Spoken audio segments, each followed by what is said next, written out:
비트코인 12월 19일이 엄청나게 중요합니다. 다시 한번 말씀드립니다. 12월 19일입니다.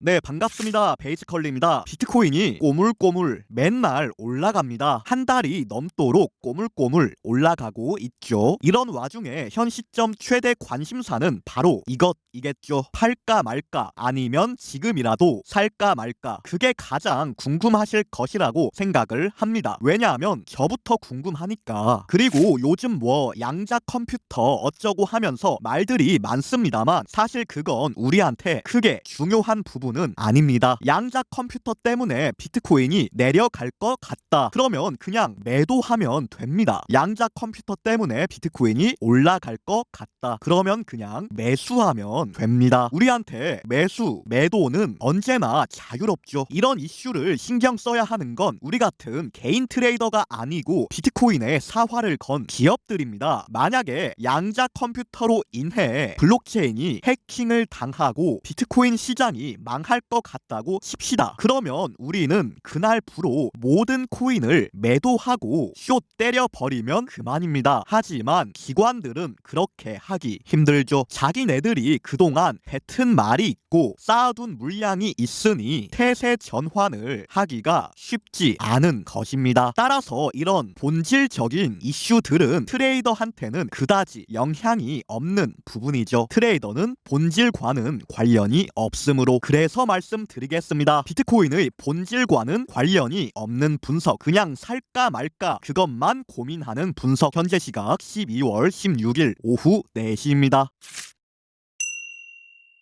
먼저 당돌하게 말씀드리겠습니다. 지금은 못 삽니다. 참고로 저는 지난 6개월 동안 오직 매수로만 대응을 했습니다. 그래서 올해 여름에 내려갈 때는 욕도 많이 먹었습니다. 올라간 다음에 하면서. 그리고 다시 올라갈 때는 추앙도 많이 받았습니다. 역시 컬리님 하면서. 특히나 11월에 가파르게 상승할 때는 거의 전설을 찍었죠. 이 모든 가파른 상승을 먹어버렸으니 따라서 저는 진성 롱충이나 다름이 없는 것입니다. 숏 버튼 뽑고 롱 버튼 밖에 못 누르는 바보. 그랬던 저이지만 이번만큼은 예외입니다. 현재 자리에서 매수는 못합니다. 적어도 제 분석으로는. 그럼 왜 이러한 결론에 도달했는지 그 추론의 근거들을 나열해 보겠습니다. 먼저 첫 번째로는 너무 철저하다는 겁니다. 이번 상승 흐름이 단 하나의 상승 채널을 따라 34일째 상승세를 이어나가는 중, 즉 최근 34일 동안은 가만히 놔두기만 하면 야금야금 오르기만 하는 장세였죠. 한 번도 빠짐없이. 그러나 이토록 규칙적인 틀이 평생토록 유지되지는 않습니다. 똑같은 패턴을 무한히 반복한다면 그냥 이 패턴대로만 매매하면 누구나 1년 안에 워렌 버핏이 될 겁니다. 그러나 현실은 그렇게 호락호락하지 않다는 것. 따라서 일정한 규칙이 어느 정도 반복되고 나면 그 규칙적인 틀을 깨는 변곡이 발생하게 됩니다. 언제나. 여기서 변곡이라고 하는 건 꼭 내려가는 것만을 의미하는 것은 아닙니다. 이렇게 완만하게 상승하다가 가파르게 상승 각도를 높여도 그 또한 변곡입니다. 그렇게 되면 매수, 매도, 매수, 매도, 매수, 매도 발라먹으려고 했던 사람들은 닭 쫓던 개 지붕 쳐다보는 꼴이 되겠죠. 실제로 과거에도 그랬던 적이 있습니다. 2023년 1월 이 당시 비트코인은 굉장히 규칙적으로 움직였습니다. 매수, 매도, 매수, 매도, 매수, 매도, 매수, 매도, 매수, 매도, 매수, 매도, 매수 무한 반복. 철저하게 규칙적인 움직임. 마치 오늘날처럼. 그러나 똑같은 패턴이 평생 반복될 수는 없는 노릇입니다. 많은 사람들이 규칙을 눈치챘을 때 비로소 변곡이 발생하게 되죠. 하지만 이 당시 발생한 변곡은 하락 변곡이 아니었습니다. 완만하게 오르다가 가파르게 쳐 올리는 식의 가파른 상승 변곡이었습니다. 즉 다시 현재 차트로 돌아와서 보자면 오늘날에도 완만하게 오르다가 또 다시 가파르게 치고 올라갈 수도 있는 것입니다. 하지만 그럼에도 저는 이 자리에서 매수하지는 못하겠습니다. 그 이유는 다음과 같습니다.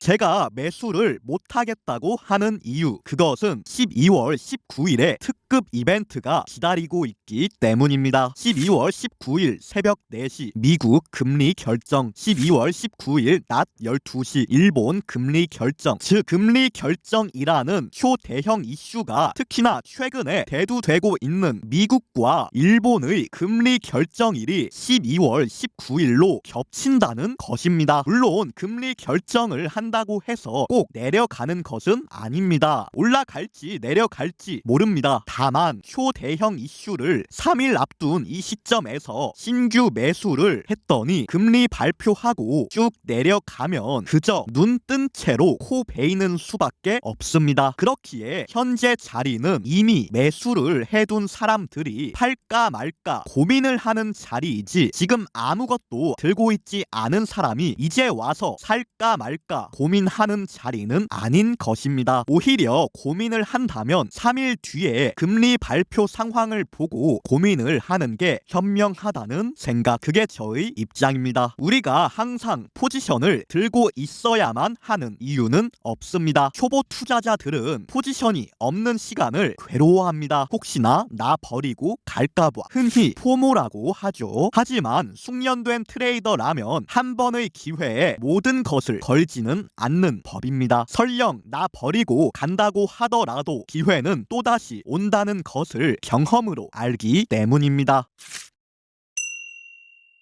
영상 요약입니다. 4줄 요약. 첫째, 비트코인은 규칙적으로 움직이고 있고 변곡이 다가온다. 둘째, 변곡 날짜는 12월 19일로 추정된다. 셋째, 지금 자리에서 매수 못하겠다. 넷째, 차라리 12월 19일 이후에 동향을 살펴보겠다 입니다. 혹시나 도움되는 내용이 있었다면 구독, 좋아요 부탁드립니다. 가장 빠르게 비트 시황을 받아보실 수 있습니다. 그리고 오해하실 봐 덧붙이겠습니다. 제가 지금 매수를 못하겠다는 건 지금 자리에서 매수를 하고 존버를 못하겠다는 뜻입니다. 존버가 아니라 치고 빠지는 단타라면 언제든지 가능합니다. 그런데 유튜브에 몇 시간이면 끝나는 단타 관점을 올릴 수는 없지 않겠습니까? 그러면 3시간만 늦게 봐도 영상을 볼 이유가 없을 테니 오케이? 제 사정도 봐주시길 바랍니다. 자, 그리고 한 가지 더, 현재 12월 비트겟 대회가 진행 중입니다. 1등 상금이 5만 테더, 그런데 1등 수익률이 400%죠. 총 참가자는 107명 밖에 안 됩니다. 즉 107명 중에서 1등을 하면 5만 테더를 타가는 대회. 제 생각에 이거 괜찮거든요. 참가 등록이 12월 20일까지만 되기 때문에 많은 관심 부탁드립니다. 솔직히 로또보다는 확률 좋은 것 같습니다. 이 대회는 매월 열리는데 이번이 첫 번째 대회라서 관심도가 적은 듯 합니다. 자세한 사항은 고정 댓글 확인해 주세요. 이상입니다. 베이지컬리였습니다. 감사합니다.